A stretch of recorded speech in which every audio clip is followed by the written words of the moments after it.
Kakampi ng bayan. Kasangga ng masa. Kapanalig ng batas at hustisya. Attorney Danny Con. Abogado de Campanilla. Isang magandang kulot na gabi. Oh, yan naman. Is that true? I am me. Oo nga, parang It is the me. Hindi ko nakilala. Yeah. Akala ko may bagong co-host.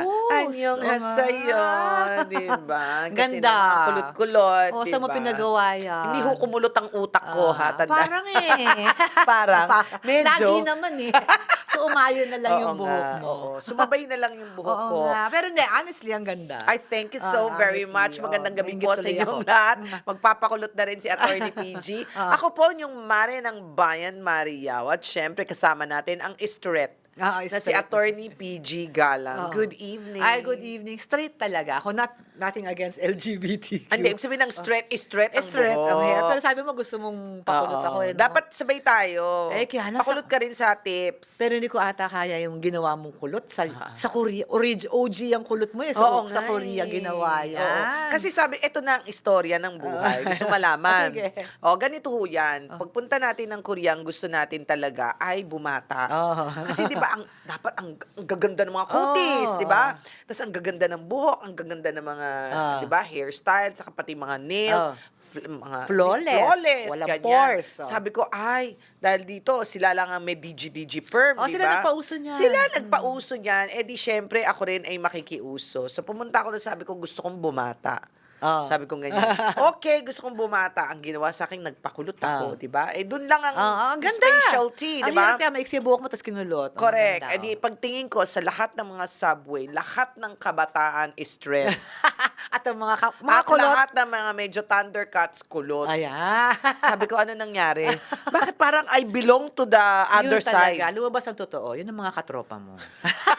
Tropa peeps. Kaya pag Ayan. nakikita ko sila, tropa peeps ko itong mga ito. Hindi, pero Ayan. maganda. Thank I you like so it. very I like much. It. Well, anyway, dahil ho dyan, dediretso na tayo, hindi ho kulot ang mga utak namin. Kami po ay straight. Yes. Kaya naman, siguro, straight ang number na bibigay ni attorney. Sa mga gusto, hindi sa mga gusto magpakulot, pero sa mga gustong iba tatawagan nyo.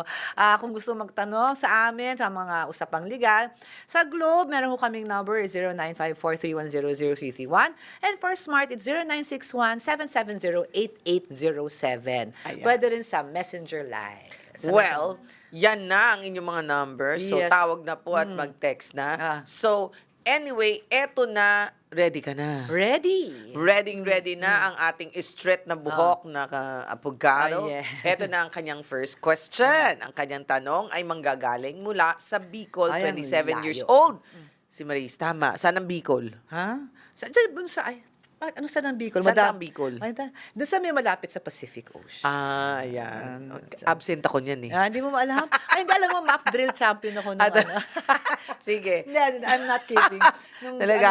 Nung ako. Alam mo lahat, memorize. Kailangan, map Region drill 1 hanggang ano? Region 1. Pero Sige. parang ngayon, tanungin mo ako, baka lost na ako. Lost na. Tagal na nun. Sige, eto na si Bicol ng Maris. Mali. Maris ng Bicol. Kulot ka, Ulot utak na nga. talaga. Okay. Magandang araw Job po. ka dun sa salon na yun. 2 taon na po kaming kasal at nais ko po sanang malaman kung may minimum years requirement bago makapag-file ng legal separation. Nais ko rin po sanang maliwanagan kung ano ang basic grounds at proseso para makapag-file ng legal separation sa Pilipinas. Ay, may galit siya, friend. Oo nga. Ba't ganyan? Una-una, walang time. Yung parang kailangan X years kang kasal bago ka makapag-file ng legal separation. Ay, meron akong babanggitin. Ano? Kasi alam ko may artista, 1 buwan lang. O pwede kang mag-legal separation. Basta Diba? as long as you have the grounds. Legal separation or annulment, Oo, Basta may you have the grounds. grounds. It's nga sa annulment, diba, isa sa mga grounds for annulment nga is impotence. Yung hindi na-consummate ang inyong marriage. Really? Oo, hindi kayo, hindi nakapagtalik. Hindi na ako magba-blind item. Sino yung 1 buwan lang na kinasal? Ay, kilala ko yun. Kilala mo rin yun. O, na nagpakasal na at masayang-masaya ngayon. Ako rin, mayroon akong kilalang kaibigan na isang buwan lang kasal, tapos nag-file Really? na. Oh, napaka-sad nun, Walang ano. But ang legal separation, baliktad. Oo. You must file within 5 years, usually, from the ground, kung na-discover mo yung ground. May ganon? Meron ganon eh. Kasi otherwise, waived. So, within the...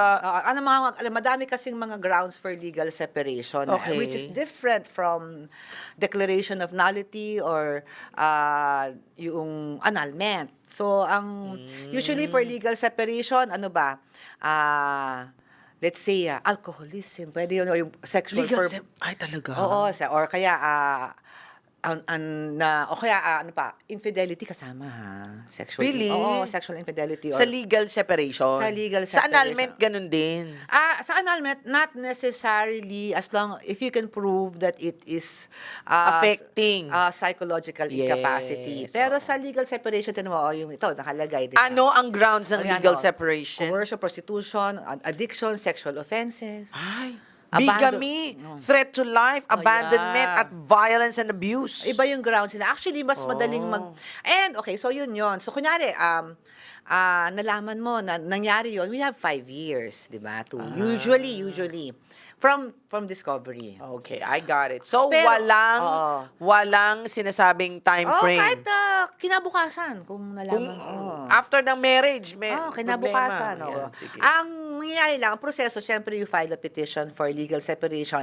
Ang meron pa sa legal separation na wala sa annulment is the cooling off period. Okay. Pero ang legal separation, hindi ka pwedeng magpakasal muli.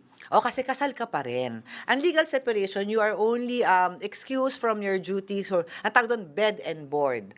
Hindi na kayo kailangan na magsama at yung inyong, that's bed. Hindi kayo kailangan magsama sa isang tahanan at hindi ka makakasuhan ng abandonment. 'Di ba? Pangalawa, board, which is your conjugal assets. So, hinihiwalay din yun. Hihiwalay na 'yon. So, Pero, yun nga lang, bawal kang magpakasal ulit. kasi you're considered still married. di Still married. napakasad nun. Well, yung iba naman kasi parang okay lang sa kanilang Ganun ang setup. ganun ang setup, 'di ba? At least wala na tayong obligasyon sa isa't isa. Pero kasal pa rin tayo. Question. Mula sa legal separation, pwede ba siyang maging annulment? Pwede.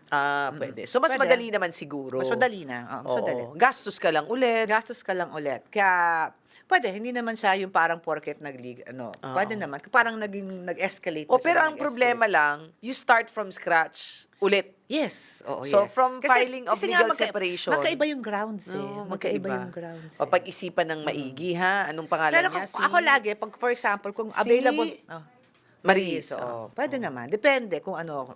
Pero ito, walang 2 taon, kahit nga kinabukasan. Pwede ko nga, di ba, 1 buwan pa lang, di ba? Correct. Diba? Sige. Ito naman si M ng Tarlac. M. Hindi M. Hello M po, talaga, good afternoon. M? Good evening May po. H talaga, may H. May Ets. Okay, Yes. M, magandang gabi sa'yo ng Tarlac City. How are you?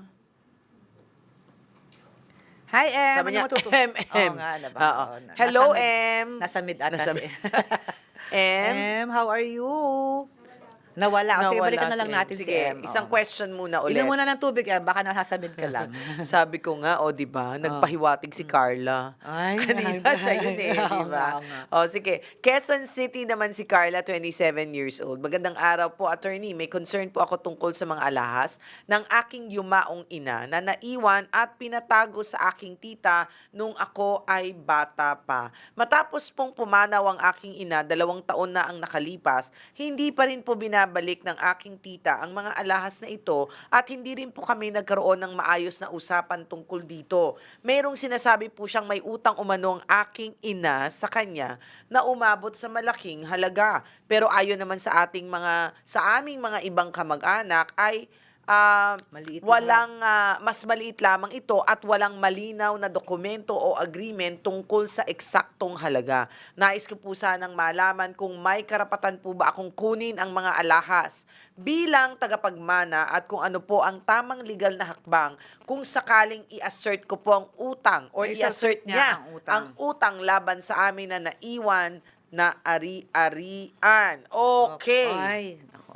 Unang-una, Napaka-sad. oo nga, ang sad. Hindi, pero ganito, ang unang sasabihin ko diyan is, alahas ba ay kasama sa estate? Oo naman. Okay. Maliwanag yun. Maliwanag yun. Ang alahas ng iyong yumaong ina ay kasama sa estate na naiwan ng iyong mami.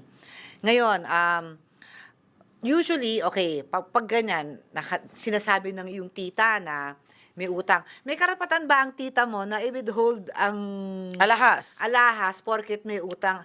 Una, meron ka bang listahan ng alahas? Kung ano talaga yung sa kanya at sa'yo nang hirap sa alahas wala namang, usually hindi naman nakalagay dyan kung, diba kung nakahalo na yan sa ng tita mo. If you know, kung may inventaryo ka at may proof ka na talagang Sa nanay niya yun. Sa nanay niya yun, talaga kasama yan sa estate ng iyong nanay at yes, kasama yan sa dapat mong mamanahin. Pwede bang i-allege ng iyong tita na ikikip na yon dahil may utang? Hindi agad-agad dahil ang may utang is yung estate, pwede namang hindi yung alahas ang Ibigay. di ba? Paano, attorney, kung iprenenda ng nanay niya? Example, okay, may utang ako sa'yo. May utang akong 5,000 sa'yo. Meron akong sing-sing dito, may ganito ako, may ganito ako. Siguro worth nito mga 20,000. Parang siya yung... Oo, sige, lagay ko muna parang sa'yo. collateral muna. Oo, lagay ko muna sa'yo. Paano nang mangyayari no? Well, Sa ang tingin ko, ganyan na nangyari sa kanya. Malamang kailangan na kasi patunay na yun ng arrangement, 'di ba? So, kung walang kasulatan, sabi walang kasulatan Malamang kasi kung magkapatid, walang kasulatan yan 'di ba? Yan. Na parang, sige, utang ka sa ate mo o sa kapatid mo, ito muna. So, ang hirap niyan actually patunayan kahit na pumunta ka sa korte para sa estate, to settle your estate. Kasi ang sinasabi ko dito, kailangan korte na to hindi na siya extrajudicial settlement of estate. Bakit kamo? Dahil ang extrajudicial settlement of estate is when there are, first, all heirs agree, second, walang utang. Pero kung inallege ng tita mo na may utang, mahihirapan ka mag-file ng extrajudicial settlement of estate. Correct. So, magpupunta ka ngayon sa korte. Ngayon sa korte, doon, pwede na ngayon ang huwes na ngayon ang mag-settle nito. Papatawag mo yung tita mo. Kasi pwede mong i-collate yung assets A-allege mo ngayon na merong assets ang iyong ina na hawak-hawak ng iyong tita at gusto mong maisama para ma-appraise. Pero ngayon, ang mangyayari dyan, mag-shift ngayon yung burden doon sa tita mo, sasabihin, ay hindi, may utang. O patunayan mo kasi kung wala kang masasabi na kasulatan na may utang talaga at pinrenda sa iyo yan, at ikaw naman ay merong katibayan na sa mami mo yon, usually kung wala kang yung mga resibo ng pinagbilan, Wala yan. Oo. Pictures ng nanay mo. Kahit na pictures na suot-suot niya yan. Nasuot-suot niya yan. Ang tanong ko is, for example, kasi alam ng mga kamag-anak naman na hindi naman ganun kalaki. Oo nga, So, baka pwede bang kausapin mo na lang yung mga ibang kamag-anak mo to intervene? Naku, hindi natin sure yan. Pera pinag-uusapan, attorney. Sa bagay. Alam mo, pag pera, minsan walang kapatid. Ah. Walang ng Well, nanay-tatay. Oo, pero Walang tiyahin. Pero yun ang tatahakin mo na proseso na kailangan na kung merong sinasabing utang yung tita mo, hindi na pwede yan ng extrajudicial settlement. Teka muna, attorney. Paano naman yan? Magkano lang naman yung alahas? Magkano ba gagastusin ko Aba, sa abogado? Ay, malay mo naman Hindi natin alam kasi kung magkano yung alahas na ano. Ako ramdam ko Ramdam Hindi naman ko. ganun kalakihan. Baka less than 500,000. Feeling ko lang less than 500,000. So, worth it ba na magkasuhan kami? Saan ba pwedeng pumunta yung ating texter para hindi naman gumastos ng abogado? Parang walang choice yan kung... Hindi ba pwede sa small claims yan? Hindi kasama ang settlement of estates sa jurisdiction ng small claims. Wag niyang isama sa settlement. Sabihin niya, sa akin yan kasi sa nanay ko yan. Magsisinungaling siya. Di talaga naman sa kanya yun Sa bagay, totoo yan. Sa kanya naman yun, pwede. Diba? Small claims na lang siya. Pwede. Patunayan na lang nung na magkano. O di sige, magkano ba yan? Kasi parang para lang hindi na umadyan. Kasi ang mahal-mahal na abogado. Pwede yun kasi to force the people to sa table, kumbaga, di ba? Oo. Forcing them to sit at the table at pag-usapan na natin to Correct. ng Nang matiwasay. Ako, I could understand the situation. Kasi minsan hindi halaga yung sa mga alahas. Totoo yan. Sentimental value. Yung totoo din yan. Mas Oo. malaki yan. Kasi parang sa nanay ko to, sinuot ng nanay ko Kaya to kung ako eh. minsan ganun parang kaya sinasabi mong 500,000. Oo. Minsan, Wala sa halaga. Minsan, lalo na pagdating sa alahas at magulang, parang kung ako, gano'n ang feeling ko. So, kunyari sa mami ko, kahit na alam kong hindi naman ganun kamahalan yan, pero mahalaga sa akin. Oo, totoo yan. Yung Agree. naipamana niya sa akin, mahalaga sa akin O yun. yan. At balikan natin ang mahalaga sa atin na si M. Oh, M. Magandang gabi, M.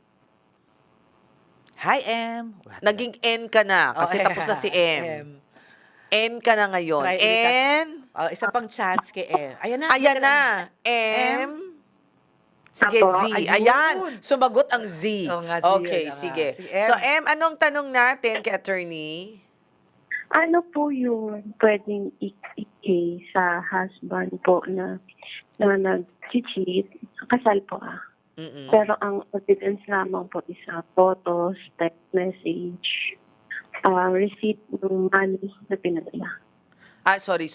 Ano ang pwedeng ikaso baka mo? Ikaso? Ah, Sa isang lalaking nag-cheat. Asawa Asawa siya. siya. Oo. Oo. Asawa siya na yung kanyang asawa ay nag-cheat, pero ang kanyang ebidensya ay ang mga text message, ang resibo ng resibo ng Mga regalo. money, pera. anong resibo ng pera? Sorry. Mukhang nagbibigay ng sustento yung ng mga... Nagsusustento? Small amount lang naman po eh. A small amount lang. Pero nakapangalan dun sa Sabi. babae. Yes. Okay. May receipt siya nakapangalan dun sa babae. At ano pa ang iyong ebidensya? Text. Text. Mga text, yung mga black calls, message. Ano mga message? Kasi okay, ang kaso against yung mga nag-cheat na asawa, adultery, di ba? Meron pa rin tayong adultery sa Pilipinas. Pero ang adultery kasi, proof of sexual intercourse. Hindi dapat sinundan niya. Ganun. Di ba? It's not just a matter of yung text. Kasi kailangan... Attorney, ang sexual in chenes, Yes. it should be inside the room. Iba hindi! Para hindi tayo sure. We're not sure. Pero We're not yun sure. nga, mahirap yun. It's very, very, yun. Kaya It's mahirap. So, very, very it's rare na mahuhuli mo sila. So usually ang adultery circumstantial, yung hindi nila maitatago na talagang sila ay nagtalik. Kasi that's adultery eh. Having sexual intercourse other than your spouse. Yun, ang isa sa mga- paano na? Ano ang pwede niyang ikaso adultery? Kung mapapatunayan niya na hindi lang yun ay landian sa... Kasi madaming gano'n yung... Baka naman landian lang, friend. Hindi Pero- naman. Okay, ito pa. Okay, if you can prove that that person is a mistress. Akong kirida talaga. Kirita talaga. Like, paano malalaman? Ayun na nga, yung kung having girlfriend, sexual intercourse. Binabahay. Binabahay. Okay.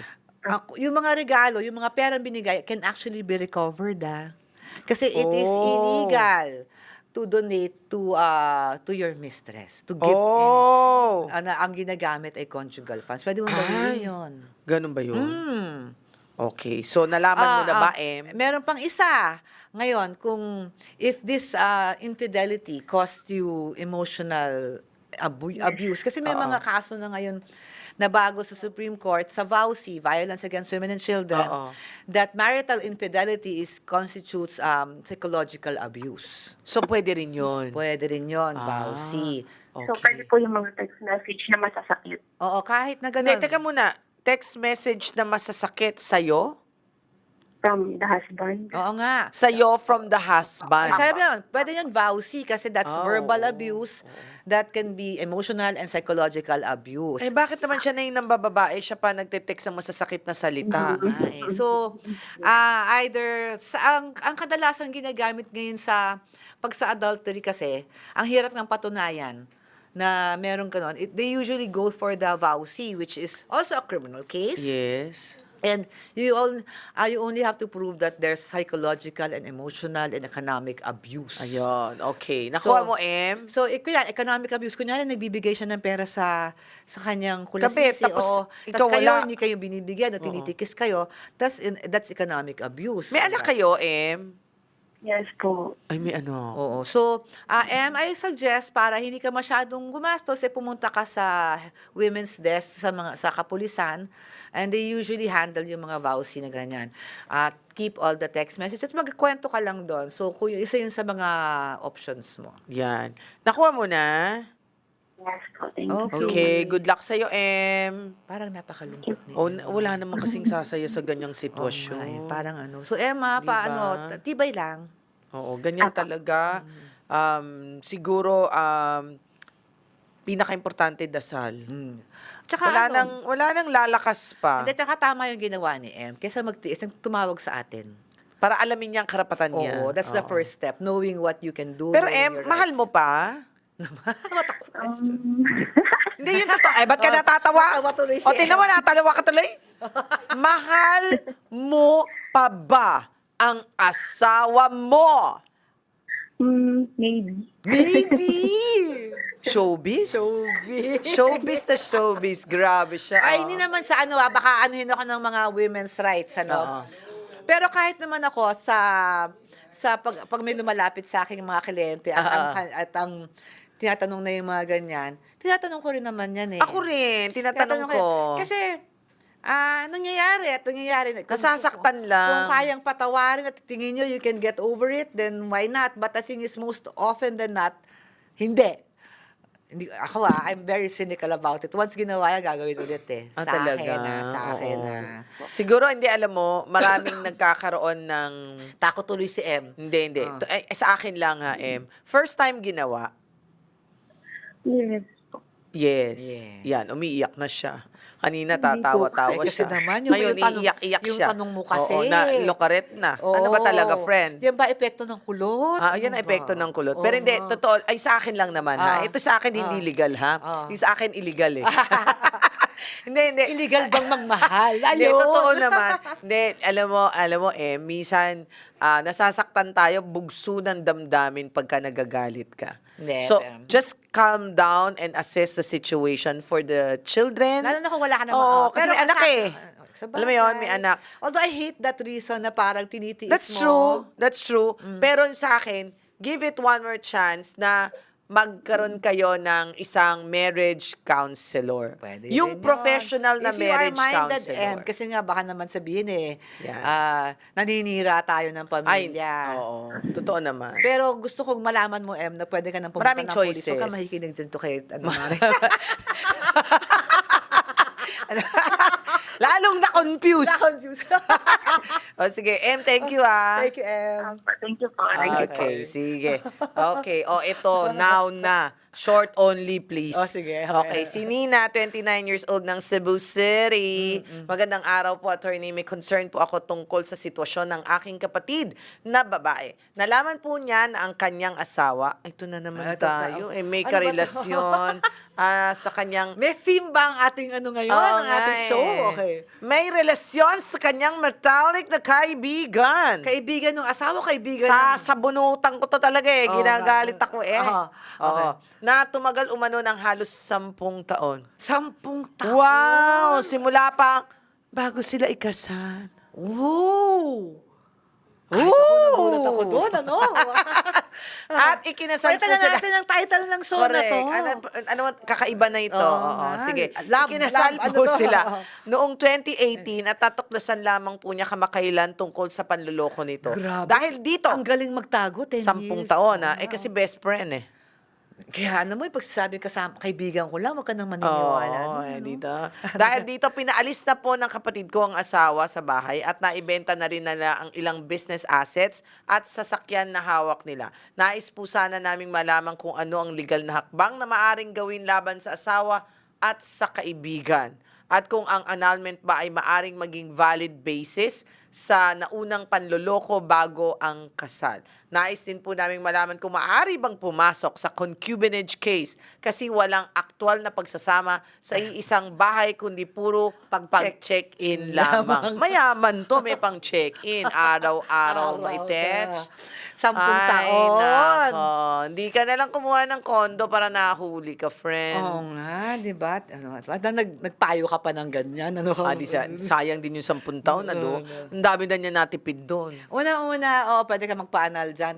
I feel really this is Before the marriage, diba? 10 years. Simula pa nung kasal Kakaloka. sila and he kept with he had an Yes. affair. That's a clear sign of psychological incapacity, because you were totally incapable of fulfilling the duties of marriage, one of which Yan nga. is fidelity. Yan. Diba? Being faithful. So, before sila ikinasal, ginagawa na. Baon niya yung kanyang best friend. So, tama ba yun na... oo. bakit niya. bakit nyo sa... Baon. Talaga pinakasalan mo pa kasi? Di ko alam. Bakit hindi na lang doon sa best friend ka nagpakasal? Pwede rin niya, yung, ano ba yung mga iba? Madami Alam na. ko na. Kakasabi rin natin, vowsy. Pwede rin to sa vowsy. Alam ko na kung bakit may istorya yan eh. Sige. Direct tandaan mo itong istorya natin. Okay, ganito kasi yan. Sa tingin ko, mapera yung babae. Itong no? Sa tingin ko, may pera, kaya hindi hiniwala Kaya yung yan. pag-check-in nila, sagot pa nung... Ayan, sagot tingnan mo. pa Ay, kaya naman itong lalaki, hindi talaga niya hiniwala Oo yan. nga. Pwede yan, alam mo, ang concubinage actually, hindi... Ito yan, sasagutin ko muna isang legal Sige. question niya. Pwede ba itong pumasa sa concubinage kahit walang aktual na pagsasama? Pwede. If they are conducting themselves in a scandalous manner. Ay, nako, scandalous man. Yes. Yung scandalous manner, which may include na ibabahay. Pero kunyari, if they are conducting their relationship na openly in a scandalous manner, Yes. hindi naman then it can be concubinage. Yung akala ng mga tao sila. Kaya nga. 'Di ba? Si best Diba? friend. Si Kaya best ikaw mag-iingat ka sa best friend mo. Nako, yung mga best friends ko, Oo. kakaiba. Oo, diba? At dahil dyan, pag-usapan natin best friend next time. Meron ka ba? Meron tayong best friend. Ay, may hugot ka Okay. pala dyan. Wala naman. Wala ba? Oo, Wala. kasi ako yung aswang doon. Hindi, joke lang. Joke lang naman, kayo naman. Judgmental. sige. Anyway, maraming salamat po sa inyong pagsama sa amin ngayong gabing ito. Sana ay hindi kumulot ang inyong mga utak. Nakulot ang utak Oo. ko ngayon. At sana ay marami kayong natutunan mula kay Attorney PG at sa programang ito. Maraming salamat pong muli. I'd like to say hi to Papa Jimmy, Mama Trining, and Babe Mac Castro. Ako po ang inyong Mare ng Bayan, Mare Yao. At ako yung abogado de Campanilla, si Atty. PG. Bye-bye! Hanggang sa muli. Bye!